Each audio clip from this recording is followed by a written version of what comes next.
Hi, this is the Business Guy. So is Omicron the economy killer that its predecessor was, or is it a big fat nothing burger? I did some research on it, so I wanted to pass this along to you. So let's cut to the chase. Is the Omicron variant a big nothing burger? And the answer is, based on my research, for most people, yes, it is a nothing burger, like a common cold. Now, that doesn't mean that we shouldn't protect the vulnerable. I mean, there was one person who was reported died from this thing. There are the vulnerable people that may die, and of course, the more it spreads, I'm sure we're going to see more people dying from it. But apparently, because it infects up here instead of down here, it is not the deadly killer monster that kill a higher percentage of people than the flu, like the predecessor was. So not as big a deal. It's like a common cold. So as we progress through these things, and we learn more about it, I think we'll find, like a previous video that I did, and from somebody with a scientific background who took genetics and was in the vaccine industry for a number of years, that's how these viruses tend to mutate in ways that make them easier to pass along to others and to not kill the host. Because if you kill your host, you're not going to be able to pass along to as many people. If it is mild, we're going to be out there, doing more social things, and it's like not a big deal because it's not going to kill somebody, like common cold. So that's the key thing. These viruses are replicating for their own survival. So that's tends to be the trend. So nothing burger, yes, for most people it is, especially those who've been vaccinated, and for those who haven't, we don't have enough information yet.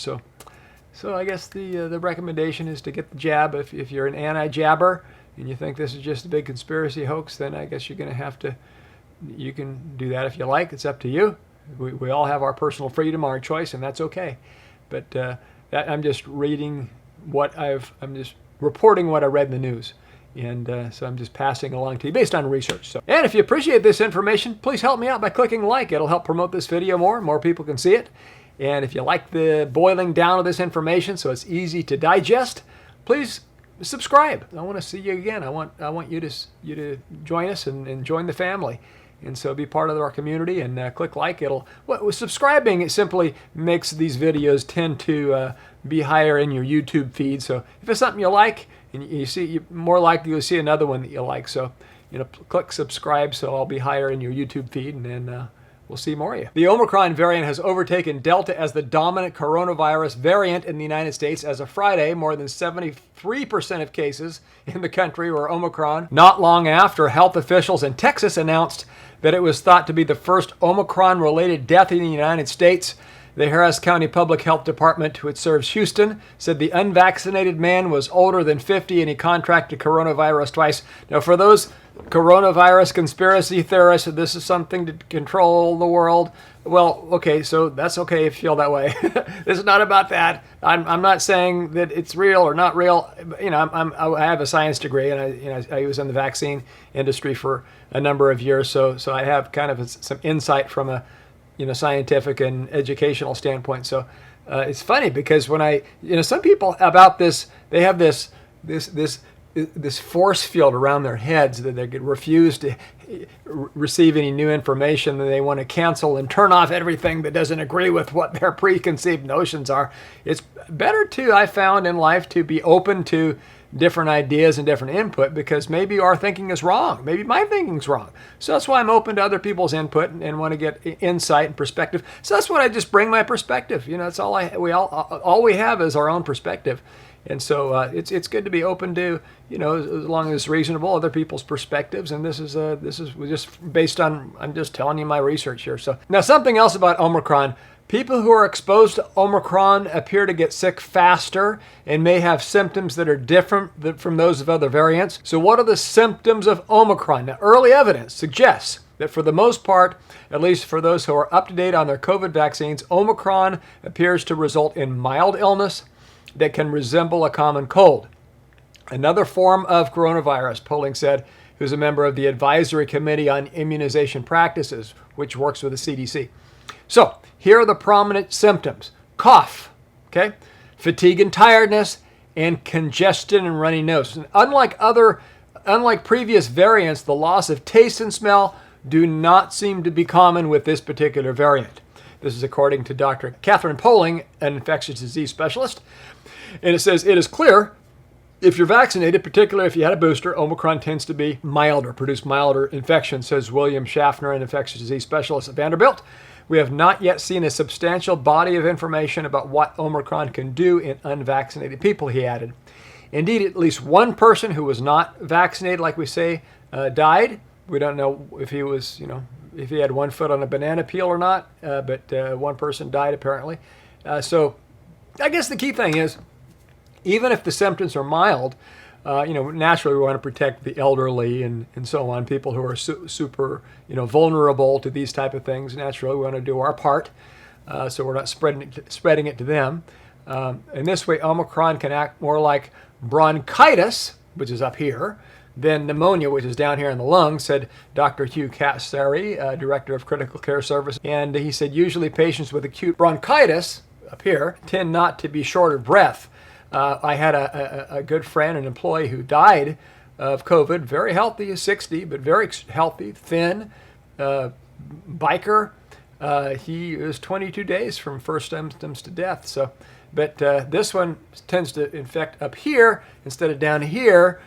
So you get a lot of cough and sputum, but not shortness of breath typically. The employee who died, he was a physician, actually a physician and an attorney, both. He had both degrees, attorney and physician.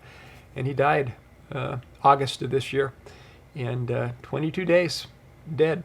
But anyway, he said he felt like somebody was stepping on his chest. He couldn't even breathe. So anyway, that for these reasons, doctors urge people who have cold symptoms or flu-like symptoms to get tested. So how long is Omicron's incubation period? According to the early data, the time it takes for an infected person to develop symptoms after an exposure may be shorter for Omicron than for previous variants, from a full week down to as little as 3 days or fewer.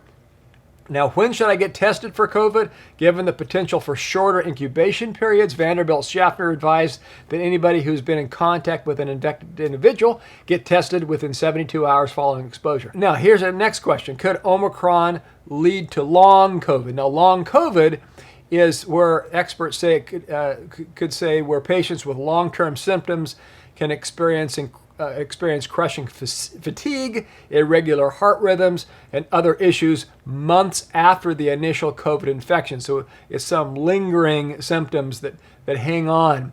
This occurred during the first wave of the pandemic and has continued to lead to long COVID issue through the Delta wave. So it says we should assume this variant can do the same thing that other variants have until proven otherwise. Now, it's funny when I post videos on cryptocurrency, and I don't say everything's wonderful and nice and you should put all your money into it and it should be your biggest investment. Or if I say anything about COVID, we get the naysayers or the conspiracy theorists jumping in the comment section, and they want to guard their minds from any information that's different from their own opinion, which I found is really one of the worst ways to be in life, because we should be open to, challenging the things we think are true, to verify and get information and research rather than blocking anything that doesn't already agree with us. So this is just information from the news. It's not my opinion for the most part. It's just information I'm getting from the news and the perspective that I've researched. So anyway, hope that helps. Just informational, makes it easy for you to kind of get the latest data. If you appreciate it, please click like.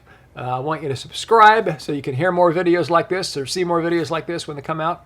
And I appreciate you watching. Appreciate being able to share this information with you, and I hope you found it helpful. Take care. Bye.